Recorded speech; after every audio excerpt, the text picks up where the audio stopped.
Why was the hallway so silent? In the Pentagon, silence wasn't rare, but this was the kind that pressed against the skin. Heavy and deliberate, Captain Sarah Chun's boots tapped against the polished marble floor. Each step mirrored back at her in the glassy sheen.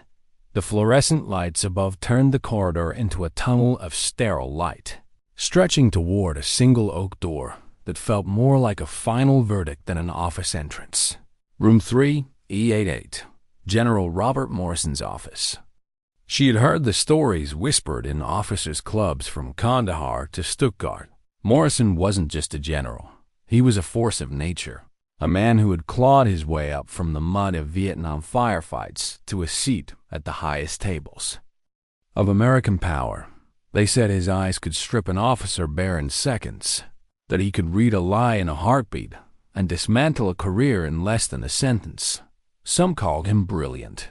Some called him ruthless. Sarah suspected both were true. She paused before the door, smoothed the front of her dress uniform, not a single thread out of place. Her father had once told her, "You never go into a room like that hoping to survive. You go in ready to win." 2 firm knocks. The sound echoed. Enter. The voice inside was gravel, smoke, and command. The office was exactly what she expected. Mahogany desk the size of a tank, walls lined with commendations and photos of Morrison with presidents, prime ministers, and men whose names would never appear in history. Books. The air smelled faintly of coffee and leather, a mix of comfort and authority. Morrison didn't look up from the file on his desk. "Captain Chun," he said, as if the name were part of an equation he was solving. "West Point, top 10%, intelligence officer, deployments in Iraq, Afghanistan, and..." His eyes skimmed the page, pausing. Interesting. Some classified locations. He finally looked at her, steel gray eyes, sharp enough to cut. "Have a seat." She sat, posture perfect, the leather chair swallowing her but not breaking her. Composure. "What," he said after a long, uncomfortable silence, "separates good intelligence officers from great ones?" Sarah didn't blink. "Attention to detail, sir. The ability to see patterns where others see chaos. And the wisdom to know when information is actionable." A faint, almost amused smile ghosted his lips. "Textbook." He stood, walked to the window overlooking the Potomac. "You know what I think?" She waited. In this business, everyone's testing everyone else all the time. Every word, every gesture, every smile. It's all a probe. Officers like you.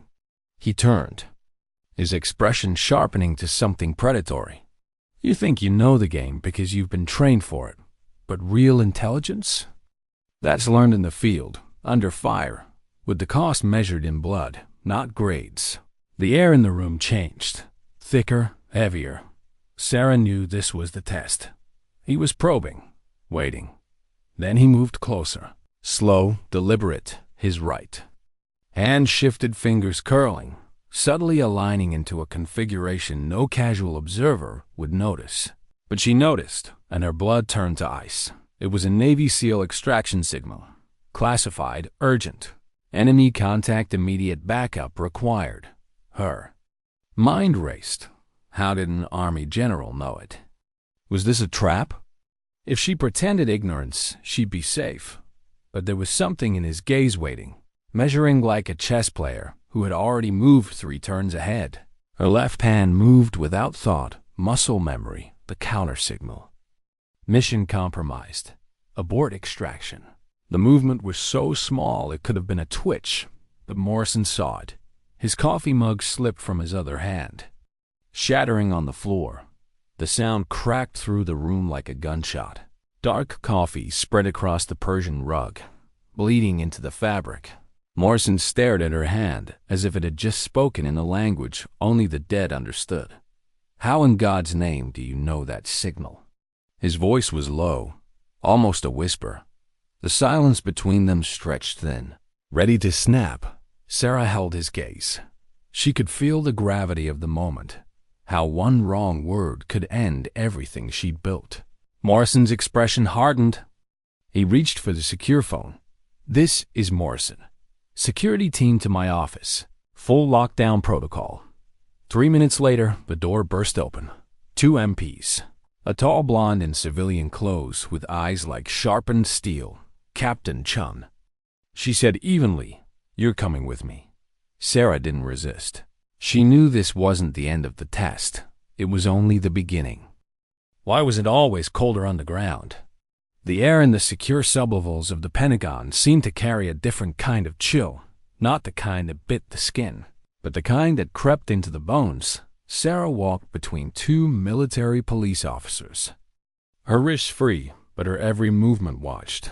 Ahead of her, the tall blonde civilian Colonel Patricia Hayes moved with a predator-esque grace, her heels striking the polished concrete with a rhythm that reminded Sarah of a countdown.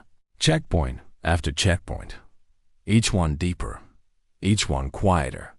By the time they reached the final steel door, Sarah had counted 3 biometric scans, a voice, authentication, and a retina check. When the door opened, it revealed a windowless room lit by a single strip of fluorescent light. 3 chairs, 1 metal table, a recording device already waiting. Hayes stepped aside, gesturing for Sarah to sit. "Captain Chun, this is a formal security interview. You re-advise that anything you say here can and will be used against you in any official proceedings." Sarah sat without a word. She kept her breathing even, her hands still on the table. She had been in interrogation rooms before on the other side of the table. Asking the questions, she knew the tactics, the repetition, the long silences, the deliberate pokes at personal history. But knowing the game didn't make it easier to play for the next 6 hours. The questions came in waves. Hayes, then 2 other interrogators, rotating in and out like boxers tagging each other in. They dug into everything: training history, deployment records, even her college friendships.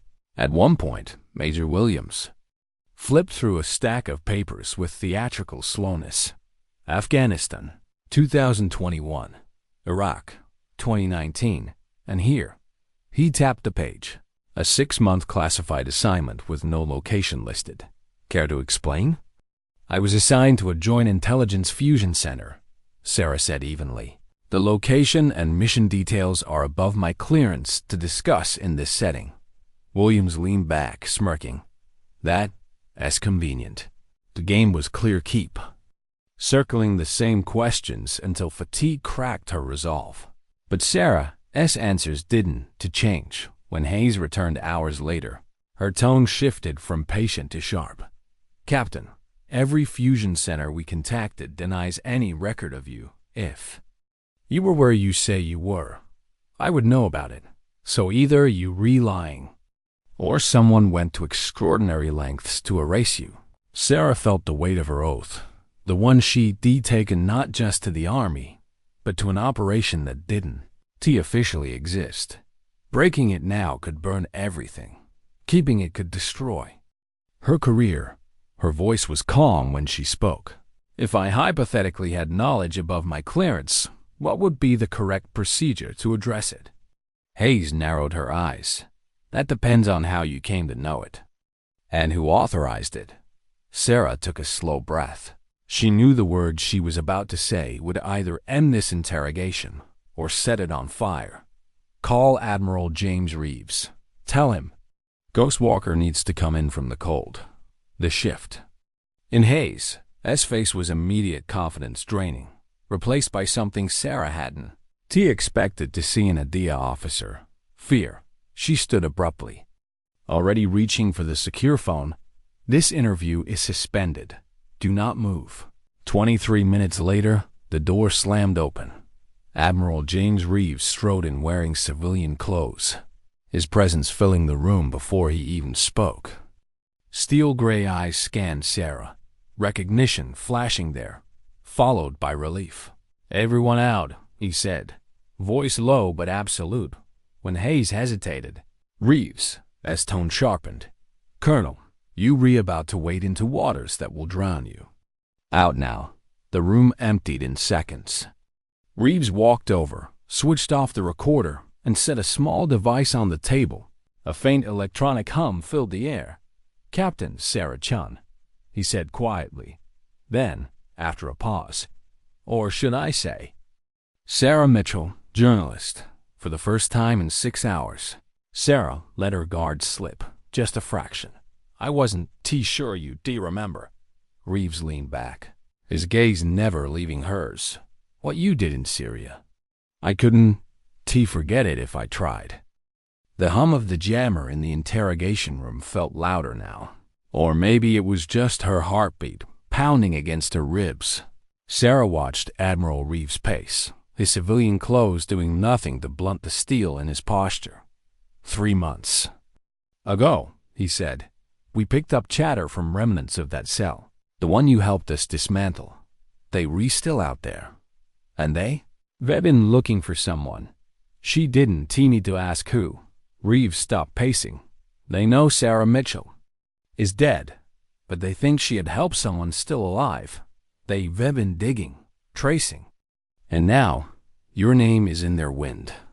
Sarah felt a cold thread run down her spine.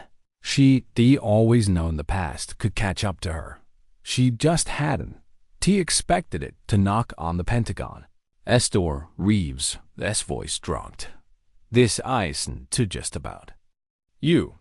Every operator, from Ghost Walker SEALs, Intel, support anyone they can connect to that mission. They all potential targets." A beat of silence hung between them. The walls seemed to press closer. "What are you suggesting?" Sarah asked. "I'm suggesting," Reeves said, "we take Ghost Walker out of the black, declassify enough to put you under Joint Task Force protection, and use your experience where it can do the most good." Sarah studied him, weighing the risk. If Ghost Walker went public, even partially, her cover was gone forever. But so was the shadow she'd been living under before she could answer. A sharp knock hit the door. Reeves killed the jammer. "Enter." Colonel Hayes stepped in, tension etched in her posture. "Admiral, General Morrison and Secretary of Defense Williams are on a secure video call. They want a briefing now." Reeves looked back at Sarah. His eyes carried the weight of an unspoken warning. "This is the moment. Decide who you are." The walk to the secure conference room felt like moving through a gauntlet. Steel corridors, locked doors, eyes following her. When they entered, the air was already thick with command presence. Morrison sat at the table, his earlier suspicion replaced with something closer to guarded respect. On the main screen, the Secretary of Defense stared out from a high-security link, flanked by the chairman of the Joint Chiefs and the DIA director, "Admiral," the Secretary said, his tone all business. "I understand we have a situation requiring immediate clarification." Reeves began the briefing. The screens lit with satellite images, operational maps, radio transcripts. As the Ghost Walker story unfolded, at every risk, every deception, every move Sarah had made, the faces in the room shifted from skepticism to silent, intent focus. When Reeves concluded, Morrison leaned forward, voice level. Captain Chun was the embedded asset.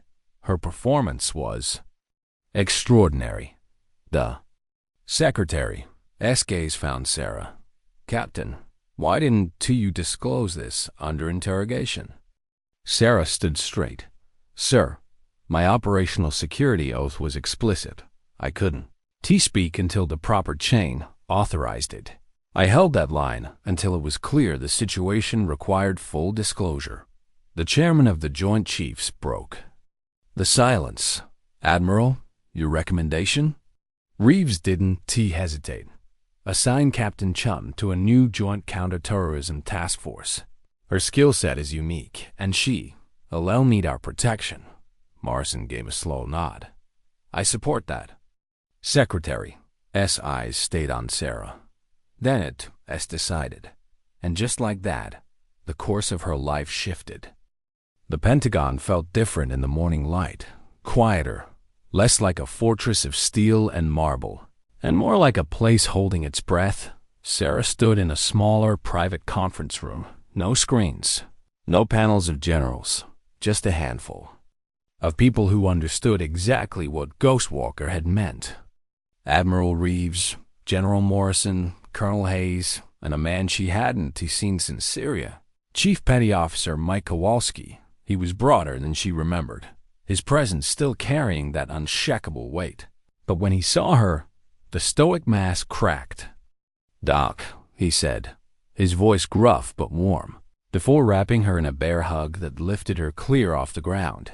"Damn good to see you again," Sarah laughed, the sound surprising even herself. "Still ugly as ever, Chief. Still dangerous." "Too," he said with a grin, then leaned in just enough for only her to hear. "Still grateful to be alive because of you." Before she could answer, Reeves stepped forward with a small black presentation box in his hands. His expression was formal, but his eyes carried a quiet pride. "Captain Chun," he said, his voice filling the room with the kind of gravity that made people stand taller. "By order of the Secretary of Defense and with the approval of the President of the United States, you are hereby awarded the Navy Cross for extraordinary heroism." For a second, Sarah didn't move. The words felt heavier than the air around her. He opened the box, and there it was, the bronze cross hanging from a blue and white ribbon. She knew what it meant. She also knew what it didn't mean, because this award, like the mission itself, would never appear in any public record. "This citation will remain classified," Reeves continued as he pinned it to her uniform. "But know this. Your actions 3 years ago prevented a catastrophe that would have rewritten American history." Sarah swallowed hard, the weight of the metal pressing into her chest. Morrison stepped forward next, his voice softer than she heard before. "Captain, I owe you an apology. My test yesterday, it was designed to measure reactions under pressure. I never imagined it would uncover a genuine American hero." "Thank you, sir," she said, and this time she meant it. Even Hayes, who spent 6 relentless hours trying to break her, extended her hand. "Captain, I've never seen operational security maintained like that. Not under those conditions. I underestimated you." As the small ceremony wound down, people began to file out. Only Kowalski lingered, his big hands fishing in his pocket. "Got something for you," he said. He placed a small, worn metal coin in her palm. A SEAL Team Challenge coin, edges smoothed from years of handling. "Belonged to Martinez," he said quietly. "Youngest on the team in Syria, scared out of his mind. But your voice on the radio kept him steady. He wanted you to have this. We just couldn't reach you once the mission went dark." Sarah closed her hand around it, feeling the weight. "Where is he now?" Kowalski smiled. "Chief Petty Officer, married, 2 kids. Still talks about the mystery journalist who saved his life." Her throat tightened. She couldn't speak, so she just nodded. The room was almost empty now, the morning sun spilling in through a narrow window. The metal on her uniform felt heavy, but for the first time in years, it didn't feel like a burden.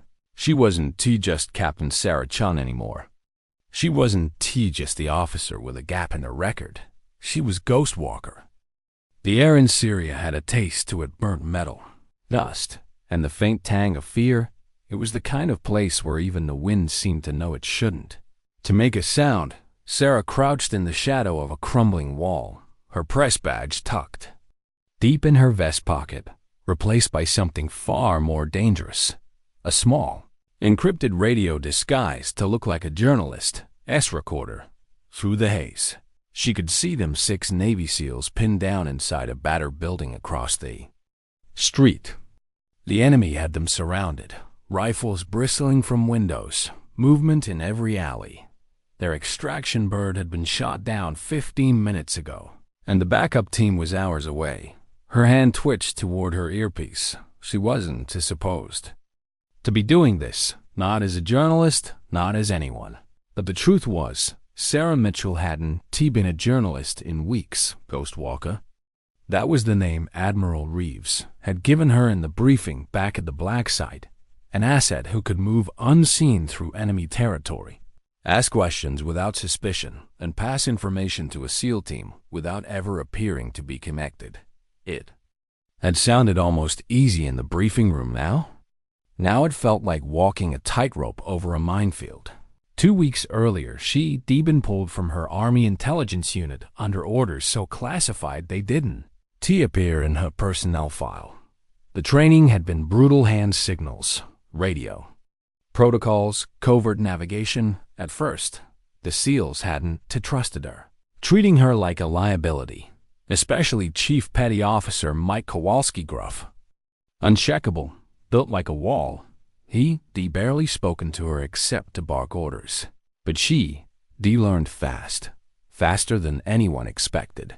By the end of the second week, even Kowalski had stopped calling her press and started calling her Doc short. For the way she seemed to stitch plans together on the fly, the mission had started clean. She embedded with a terrorist cell under the guise of covering refugee conditions. Every conversation, every movement, she passed back to the SEALs. Through coded reports, within days, the cell had begun preparing for something big. Reeves had told her the stakes were high, very high, but not the details. Then came the morning when she walked into the safe house and found it empty. No SEALs, no equipment, just a bloodstain on the floor and a single scrawled message in Arabic. The Americans are here.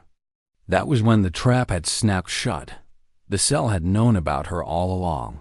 They used her to map safe houses, track movement patterns, and now they were closing in for the kill. She could have run, could have stayed in cover, could have walked away and lived, but through the static in her earpiece, she heard Kowalski's voice tight, clipped, and edged with something she had never heard from him before. Fear. Bravo team, pinned down, multiple hostiles. We've got maybe 10 minutes. Her mind had gone cold, calculating. She switched the enemy's own radio to their frequency, feeding false movements to confuse them. While signaling the SEALs with the hand signs, she drilled into muscle memory. 1 signal for move now. 2. Fingers tapped against the rifle grip for enemy rear exposed. A closed fist for hold until clear. Bit by bit, she pulled them out of the kill box, directed them through back alleys the enemy didn't know about, created diversions that made the attackers split their forces. It was chaos, and it was working. Then, like a miracle, the thump, thump, thump of rotor blades over the horizon. The backup bird, earlier than expected. Ghostwalker, Kowalski's voice came over the comms, raw with adrenaline. This is Bravo team. All accounted for, heading home. She hadn't let herself feel the relief until they were airborne. Now, in the fluorescent-lit Pentagon sublevel, Admiral Reeves was watching her closely. He'd been there. He'd read the after-action reports. He knew exactly what she'd done. What you pulled off, he said quietly, wasn't just a rescue. The intelligence you gathered. He paused, his jaw tightening. It stopped something far worse than you knew. Sarah frowned. Worse than embassy attacks? Reeves' eyes were hard. They had chemical weapons. Sarah, enough to kill thousands. Your work kept them off American soil. Her breath caught, the weight of it finally sinking in. She'd known the mission mattered, but not the true scale. Before she could respond, Reeves leaned forward, voice low. That's why we buried Ghostwalker so deep. No one outside my circle was ever supposed to know it existed. Sarah met his gaze. Then why am I sitting here? Because, Reeves said, someone else just found out. The briefing room smelled faintly of coffee, and ink-fresh folders stacked neatly at every seat. The long table, already lined with officers in uniforms from every branch. The patchwork of insignia made it clear. This was no ordinary unit. Sarah paused in the doorway, taking in the scene. Conversations quieted as eyes turned toward her. She knew the look, part curiosity, part skepticism. The unspoken, what is she doing here? Hanging in the air, Admiral Reeves broke the silence. Ladies and gentlemen, this is Captain Sarah Chun. I'll be joining Task Force Sentinel effective immediately. He didn't. T explain why didn't. T mentioned Ghostwalker. The fewer who knew, the better. But Sarah could feel it, the weight of her reputation trailing her like a shadow. Some here had heard whispers. Others were already slotting her into the mental box labeled Army Intel, probably untested in the field. She took her seat. Without comment, sliding the folder toward her, the cover sheet read, Operation Iron Veil. The next hour was a blur of maps, satellite images, and terse intelligence updates. The target, a newly formed cell operating across Syria and northern Iraq. Their leader was a ghost calcine, a Shar, and he had a history of slipping through. Every net cast over him. Halfway through the briefing, Sarah noticed a photo clipped to the back of her folder. It was grainy, taken from a drone feed, but the moment her eyes landed on the man's profile, the air seemed to thin. She knew that face, not well enough to place it instantly, but enough that her pulse jumped. She'd seen him before 3 years ago, in Syria. Her thoughts drifted for a fraction too long, and a Marine major across the table caught it. Problem, Captain? Sarah blinked once, steadying her voice. No, sir, just making connections. The major didn't to press, but his eyes stayed on her for another second before sliding back to the map. When the briefing ended, Reeves gestured for her to follow him out. They stepped into a quiet hallway, the door closing behind them with a heavy click. You recognize someone, he said. Not a question. Sarah hesitated. I'm not certain, but if I'm right, that man was in the same city as us during Ghostwalker. Reeves' jaw tightened. Then, we're not just chasing a terrorist cell, we're dealing with someone who may know exactly who you are.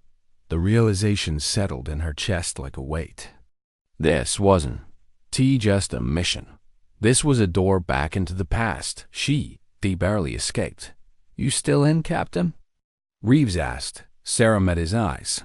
If they re-hunting Ghostwalker, then I am exactly where I need to be. The night air in northern Iraq was cool, almost sharp, carrying the faint scent of diesel from the convoy engines idling nearby. Task Force Sentinel was staging at a forward operating base, part tent city, part fortress, its perimeter bristling with razor wire and infrared sensors. Sarah stepped out of the command tent, helmet clipped to her vest, scanning the organized chaos. Operators moved in tight, purposeful knots, checking gear and weapons with the same precision surgeons used in an operating room. She caught snippets of conversation as she passed a mix of accents, branches, and attitudes. Some nodded respectfully. Others glanced at her and looked away, unreadable. The doubt was still there. She could feel it. Her role on the mission was intel support, coordinating drone feeds, intercepts, and boots on the ground reporting. But the op plan called for her to move forward with Alpha Team tonight. Reeves had insisted. The team hadn't, to argued. Out loud, Staff Sergeant Ortiz, the team's point man, eyed her as she approached the armored MRAP. You ride in the back. Keep your head down. She met his gaze evenly. Understood. The vehicle rolled out under blackout conditions. Its heavy tires eating the dirt road in near silence. Inside, the air was close, filled with the quiet clicks of last-minute equipment checks. Sarah watched the GPS feed on her tablet. The target building, a suspected safe house for a Shar. Lieutenant's was less than 10 clicks away. Intel suggested it was lightly guarded. Sarah didn't. T believed that for a second. The first sign came in the form of a faint rhythmic static in her earpiece. Not normal comes noise. Intentional. She frowned. Scrolling through the intercepted frequencies, buried in the static was a pulse pattern. Short, long, short. Her stomach tightened. It was a variant of the same coded warning signal she learned during Ghostwalker. She looked up at Ortiz. We've got company ahead. Not in the target building waiting for us on approach. He raised an eyebrow. You sure? I am sure. The MRSP slowed, the team leader calling a halt over comms. Moments later, the driver's night vision view lit up with heat signatures. 24 of them spread in a loose net across the road ahead. An ambush. The team's eyes flicked towards Sarah. She was the new variable, the outsider. If she was wrong, this delay could compromise the mission. "Trust me," she said quietly. The leader made the call. Alpha team dismounted, flanking wide into the scrubland instead of taking the road. 10 minutes later, they had a clear view of the kill zone, perfectly set mines, rifles positioned, all waiting for the convoy that never arrived. Ortiz looked at her, his skepticism replaced with something closer to respect. "All right, Captain," he muttered. "Maybe we're not just here for decoration." The mission continued, but Sarah's mind wasn't. On the terrain ahead, the ambush pattern. They used a signal system no one outside special operations should have known, which meant someone out here wasn't just targeting Task Force Sentinel. They were targeting her. The safe house loomed in the green wash of night vision, 2 stories of crumbling brick. Its upper windows boarded, but not sealed. Alpha team fanned out, silent shadows under the thin moonlight.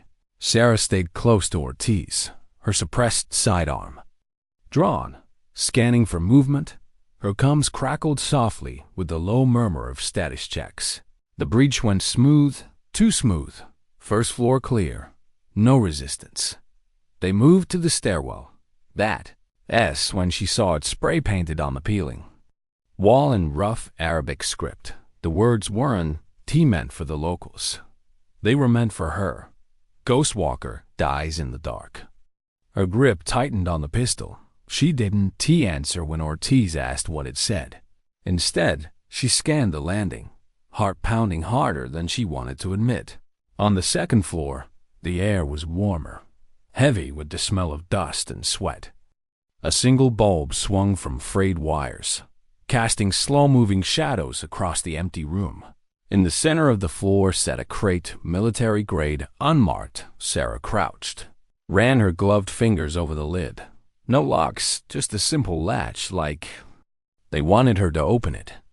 "Careful," Ortiz murmured. She flipped the latch. Inside, nestled in burlap, was a portable radio unit, one she recognized instantly. Same make and model as the enemy set they used in Syria to coordinate the SEAL rescue, and taped to the fine side.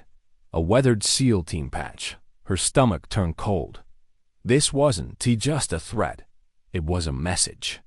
Whoever left this knew exactly who she was, and they were reaching back into the past to pull her into the open.